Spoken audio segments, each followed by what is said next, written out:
Cuida tus pensamientos porque se convertirán en tus palabras. Cuida tus palabras porque se convertirán en tus actos. Cuida tus actos porque se convertirán en tus hábitos. Cuida tus hábitos porque se convertirán en tu destino. Mahatma Gandhi. Esto lo dijo Gandhi hace mucho tiempo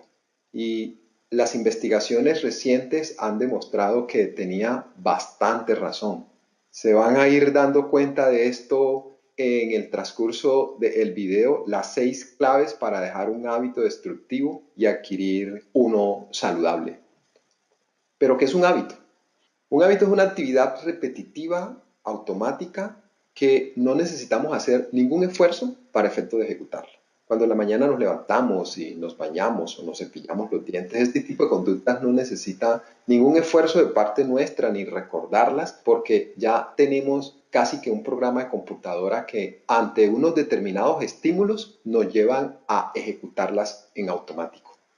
Un hábito generalmente se genera a partir de un estímulo y ese estímulo genera una conducta y esa conducta una recompensa. Este bucle de estímulo, conducta, recompensa, cuando se repite y se repite y se repite por cierto tiempo, hace que se forme un hábito. Te voy a explicar un poco con un ejemplo. Una chica en un determinado tiempo detectó que cuando se sentía angustiada iba y se comía algo y al comer algo se le calmaba un poco la angustia. Repitió y repitió tanto eso de ante el estímulo de la angustia, comer algo y sentir la recompensa, tranquilizársela, y ya eso se le convirtió en un hábito. El problema es que hacer eso durante el transcurso del día mucho tiempo y estar repitiendo esa conducta le ha generado que empiece a ganar peso y por ende eso no es como muy recomendable que lo ejecute una persona en su vida como un hábito. Pero adicionalmente a que existe el bucle, el estímulo, conducta, recompensa y que se repite y se repita, también existe algo que refuerza mucho el hábito y es unos factores que pueden haber en el contexto de la persona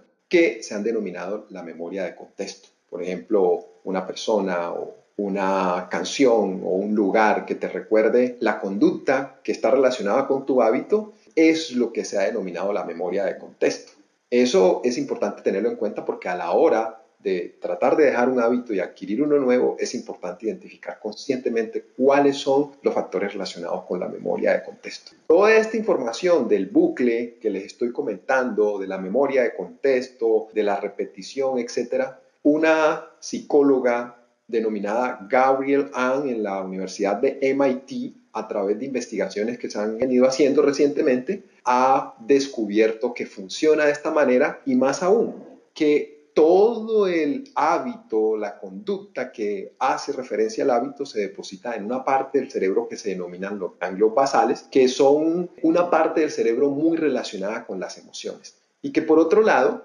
cuando estamos adquiriendo un hábito, cuando tú estás adquiriendo un hábito,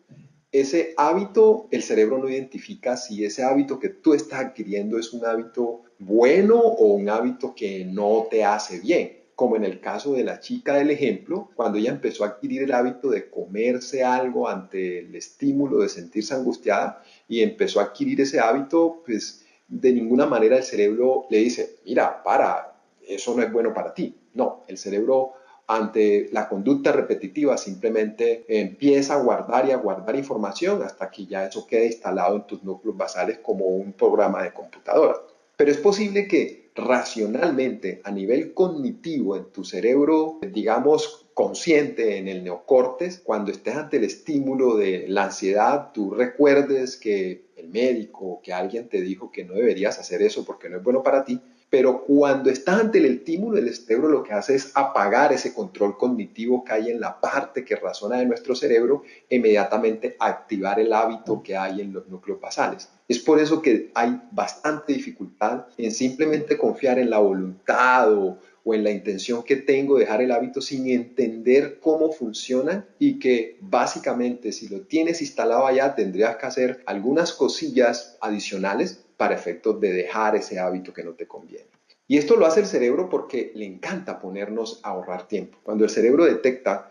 que tú repites y repites una conducta y que esa conducta genera una recompensa y que a ti te encanta y a él también esa recompensa y que ya tu cuerpo capta esa recompensa, ante el estímulo te pone a actuar en automático. Y eso hace que casi el 90% de nuestras actividades sean en automático. El cerebro, de acuerdo a la información que tiene, cuando estás en ciertas circunstancias, cuando estás ante ciertas situaciones, inmediatamente te pone a actuar en automático para efectos de que tú ahorres tiempo y dejes cierto tiempo libre para aquellas actividades que implican una situación novedosa o que tienes que crear algo, etcétera. Pero hay buenas noticias. De la misma manera en que se forma un hábito, tú lo puedes cambiar. De la misma manera en que ante un estímulo empezaste a repetir y a repetir una conducta y a recibir una recompensa y se guardó allá, es posible que si tú te preguntas primero qué hábito quieres dejar y después de identificar qué hábito quieres dejar, identificas conscientemente por qué lo quieres dejar, y esta parte es muy importante, empiezas a dar pasos para dejar un hábito que quieres no tener en tu vida y adquirir un hábito que es mucho más favorable para ti. Es así como una persona, imagínate tú que quieras dejar un hábito y que ese hábito te hace mucho daño y que de pronto tu hijo haya sido el que te haya recordado que es importante que lo dejes porque te genera riesgos a futuro, pues cuando está de por medio un hijo que te ha dicho algo así, es muy posible que ese por qué quieras dejar ese hábito sea mucho más fuerte. Y esto es bien importante conscientemente detectarlo, que ese es el porqué que te mueve a dejar ese hábito que no quieres tener en tu vida. La otra pregunta es, ¿y cuál es el estímulo y cuál es la recompensa del hábito que quiero dejar? En el ejemplo que les coloqué anteriormente, pues obviamente es claro que el estímulo era la angustia que sentía esa chica, que la conducta era comer algo y que la recompensa era que ante comer algo se tranquilizaba. Eso, ante cualquier hábito que hayas decidido tú dejar, es importante que te sientes contigo mismo, identifiques cuál es el estímulo, cuál es la emoción, la sensación que tienes antes de ejecutar la conducta para tú saber posteriormente cuál es la recompensa y sentir conscientemente qué es lo que sientes después de ejecutar la conducta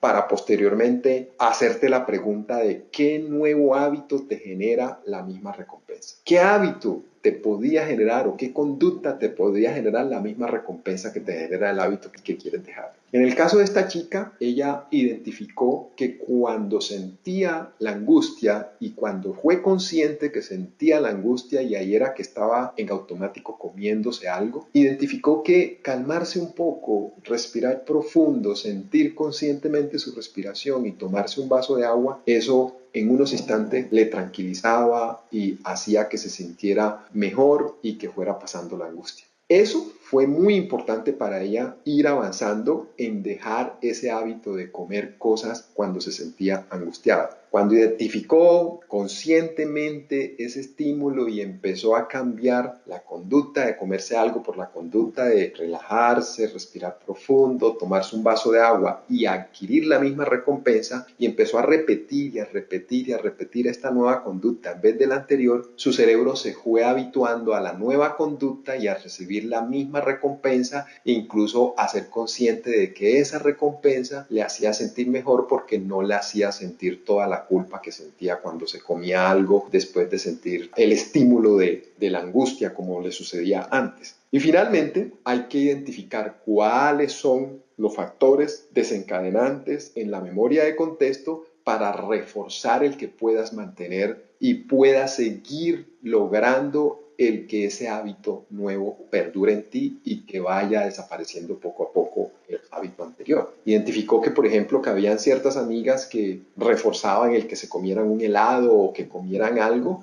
o que habían ciertos sitios que cuando se sentía angustiada y pasaba por ahí ya inmediatamente sentía mucho más fuerte la necesidad de comerse algo, y al identificar ella esos, digamos, factores de contexto y tratar de retirarlo de su contexto, pues obviamente ya no estaba ese detonante allí y le fue mucho más fácil mantenerlo. De tal manera que estos son 6 claves muy sencillas que tú tendrías que tener en cuenta para efectos de si quieres dejar un hábito y adquirir uno que sea mucho más recomendable para tu vida, aplicarlos y verás que con el tiempo lo irás dejando. ¿Cuánto tiempo? Las investigaciones también han descubierto algo en ese sentido. Se habla mucho de los famosos 21 días, pero lo que se ha descubierto es que pudiera ser entre 66 o más días dependiendo de con qué frecuencia lo ejecuta, de qué tan fuerte es el porqué, de la memoria de contexto y qué tanto la logres controlar, en la medida en que haya mucho más factores positivos como un porqué mucho más fuerte, memorias de contexto que son más fáciles de controlar, lo podrás ir haciendo mucho más fácilmente,